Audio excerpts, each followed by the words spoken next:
sekitar jam 9 malam. Yang tadinya musiknya kencang banget, tiba-tiba digantikan dengan suara surat Yasin, lantunan Yasin. Yasin wal Qur'anil Hakim. Itu berbarengan dengan suaranya cewek yang jeritan.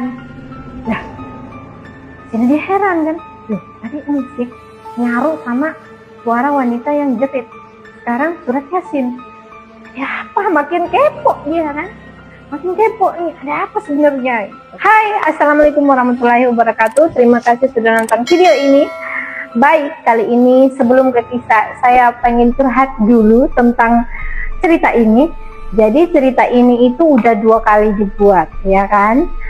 Nah, nggak tahu gimana ceritanya gitu loh, mungkin keteledoran gitu loh.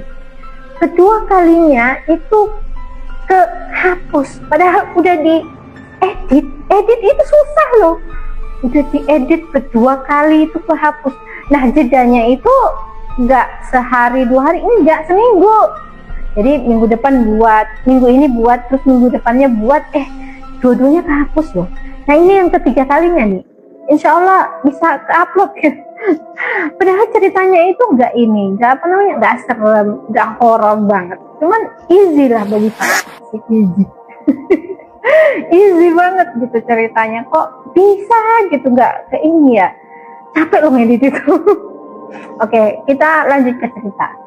Nah, jadi ceritanya ini adalah cerita kisah sekelompok mahasiswa, itu satu jurusan sebenarnya, gak percaya yang namanya dunia mistis. Namun mereka itu sampai kewalahan ketika menghadapi dunia mistis. Gimana ceritanya? Jadi ini berawal dari kisah, sebetulnya namanya Nadia. Nah, si Nadia ini itu adalah anak perikanan.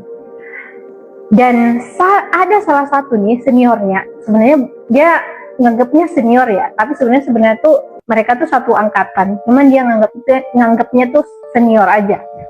Dia itu dari satu desa, sebetulnya namanya Andi. Si Andi ini desanya itu adalah desa, boleh dikatakan itu desa mistis.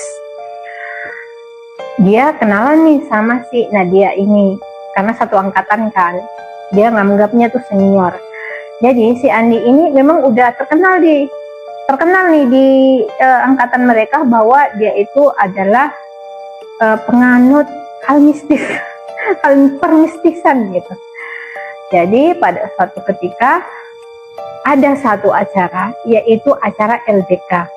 Nah, si Andi ini, mereka kan udah percaya nih si Andi ini bahwa bisa gitu tangani hal-hal mistis. Jadi si Andi ini disuruh untuk menetralisir satu lokasi untuk diadakannya LDK, yaitu di kampus. Nah, di kampus itu ada yang namanya studio. Di studio ini adalah studio miliknya anak teknik. Nah, yang awal saya ngomongin tadi, ada sekelompok mahasiswa yang nggak percaya ini mistis, yaitu anak teknik.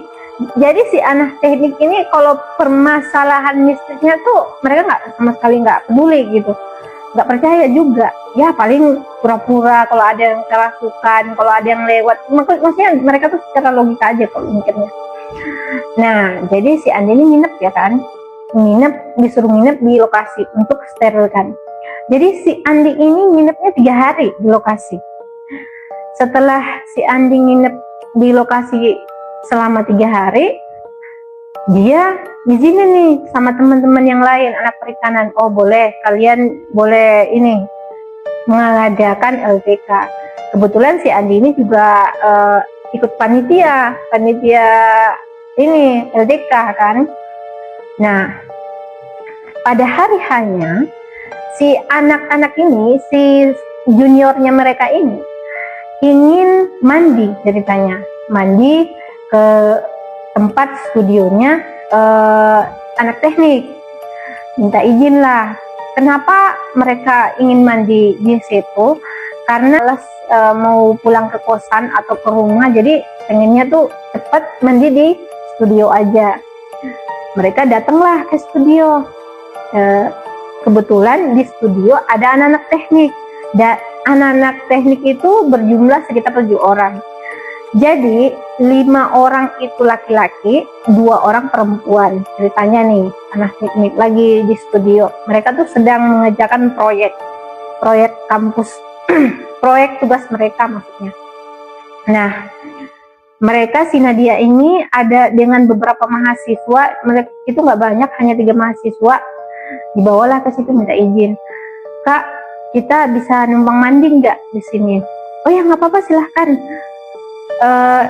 Kamar mandinya tapi agak kotor. Nah si kakak junior lagi, si kakak anak teknik ini sambil senyum gitu ngomongnya, agak kotor kamar mandinya, nggak apa-apa ya, gitu. Ya nggak apa-apa kak,